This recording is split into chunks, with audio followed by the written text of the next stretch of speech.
যায়, সেই রোজকারের এক প্রবলেম যে কী খাওয়া যায়। দেখতে দেখতে ভাবলাম যে কী অল্প তেলে করা যায়। যাই হোক, অল্প তেলেই আমি আজকে করছি পালক পনির। আজকে রুটি দিয়ে রাতে খাবো পালক পনির। চলো জলদি রান্নাটা করে নিই তাহলে। এখানে পনিরটা ডিপ ফ্রিজে ছিল বলে এখানে জলে ভিজিয়ে রেখেছি। আর এই যে পালকটা আমি একটুখানি জাস্ট প্রেশার কুকারে মানে সিটি মারিনি, কিন্তু এমনি জলের মধ্যে একটুখানি ব্লাঞ্চ করে নিয়েছি। আর এই যে করে এই মিক্সির জারে আমি এখান থেকে রেখে দিয়েছি। এখন ঝাঁঝরি উঠিয়ে উঠিয়ে রাখছি।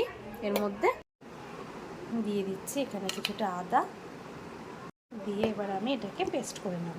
এবার আমি পনিরগুলোকে টুকরো টুকরো করে নেব। আমি মিডিয়াম সাইজের পনিরগুলো টুকরো করছি, তোমরা চাইলে ছোট অথবা বড় হিসাবে করে নিতে পারো। দেখতেই পাচ্ছ আমার সাইজটা কেমন করে করেছি। এবার কড়াইতে একটু দিয়ে দিলাম সাদা তেল। পুরো রান্নাটা কিন্তু সাদা তেলেই করব। সাদা তেল দিয়ে তেলটা গরম হয়ে গেলে এর মধ্যে টুকরো করে রাখা যে পনিরগুলো সেগুলো আমি একে একে দিয়ে দিলাম। উপর থেকে দিয়ে দিলাম সামান্য একটু লবণ, দিয়ে কালার চেঞ্জ হওয়া পর্যন্ত আমি ভেজে নামিয়ে নিয়েছি।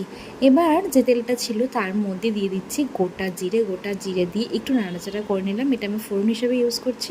এবার আমি এর মধ্যে দিচ্ছি পেঁয়াজটা দিয়ে খুব ভালো করে নাড়াচাড়া করে নিচ্ছি। কালারটা একটু চেঞ্জ হয়ে আসলে এর মধ্যে আমি টমেটো দিয়ে দিলাম।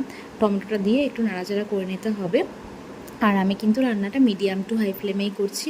টমেটো দিয়ে ভালো করে নাড়াচাড়া করার পর এর মধ্যে একে একে আমি দিয়ে দিচ্ছি আদা বাটা, জিরের গুঁড়ো দেব, ধনের গুঁড়ো, পরিমাণ মতো একটু হলুদ আর লবণ।